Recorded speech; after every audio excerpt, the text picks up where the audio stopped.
নমস্কার, welcome back to my channel. প্রতিদিনের মতো আজকে একটা রেসিপি নিয়ে চলে এলাম। রেসিপিটি খুবই সাদামাটা রেসিপি। পুরাতনরা নতুনরাও চাইলে এই রেসিপিটি করতে পারবে।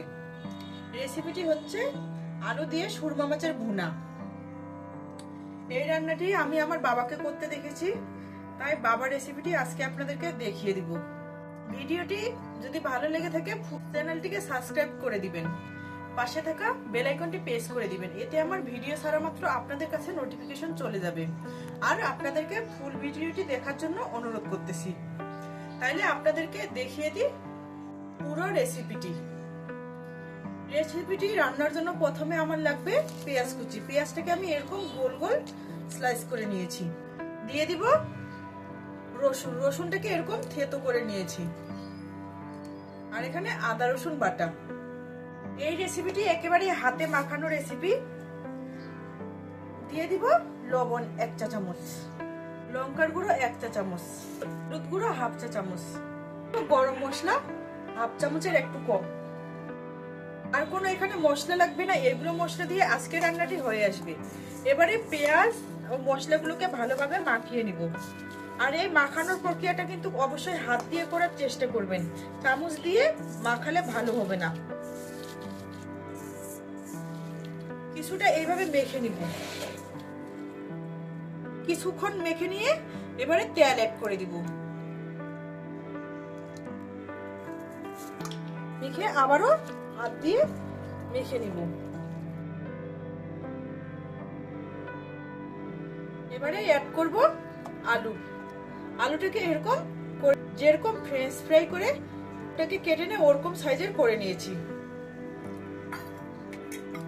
এবারে দিয়ে দিব সুরমা মাছ। এখানে আমি একটা মিডিয়াম সাইজের সুরমা মাছ নিয়ে নিয়েছি।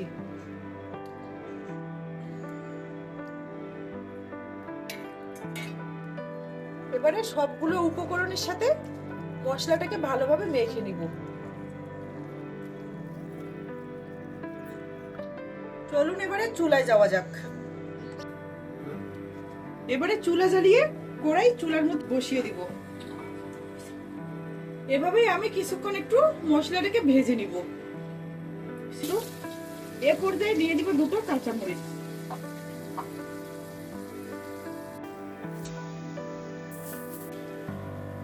এইভাবে কিছু মাছ ও মশলাটাকে ভেজে নিব।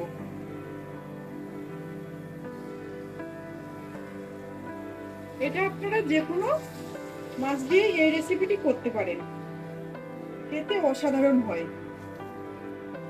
গুঁড়ো মরিচের পরিবর্তে কিন্তু কাঁচামরিচ দিয়েও করতে পারেন। কাঁচামরিচ দিয়ে করলে খেতে আরো বেশি স্বাদ লাগে।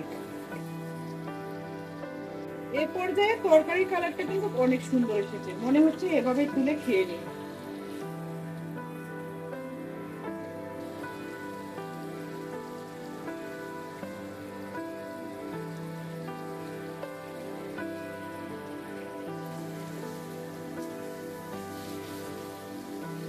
এইভাবে কিছুক্ষণ পর পর নেড়ে দিতে হবে, যেন কড়াইয়ে লেগে না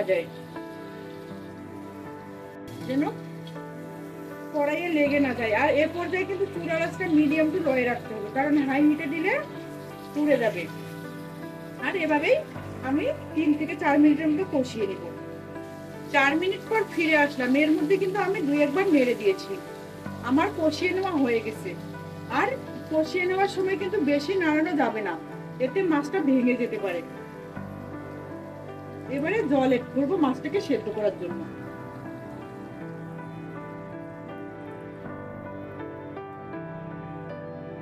ভালোভাবে নেড়ে চেড়ে নিব। সাইডে লেগে থাকা মশলাগুলোকে ভালোভাবে ঝোলের সাথে মিশিয়ে দিব।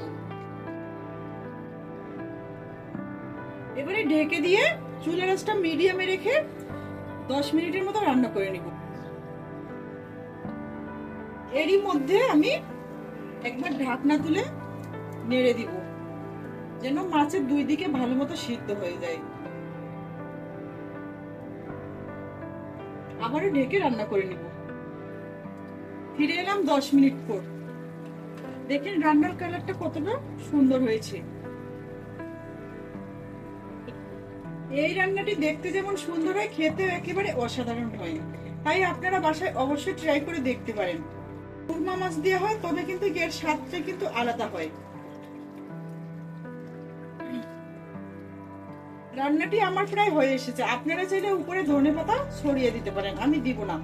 এ পর্যায়ে তুলে নিব। চুলার আঁচটা লয়ে রেখে দিব। লয়ে রেখে আবারও ঢেকে দিয়ে 2 মিনিটের মতো জাল দিয়ে নিব। এতে তরকারির কালারটা অনেক সুন্দর আসবে। আজকের রেসিপিটি এই পর্যন্তই। দেখা হবে অন্য কোনো রেসিপি নিয়ে। ততক্ষণে ভালো থাকবেন, সুস্থ থাকবেন।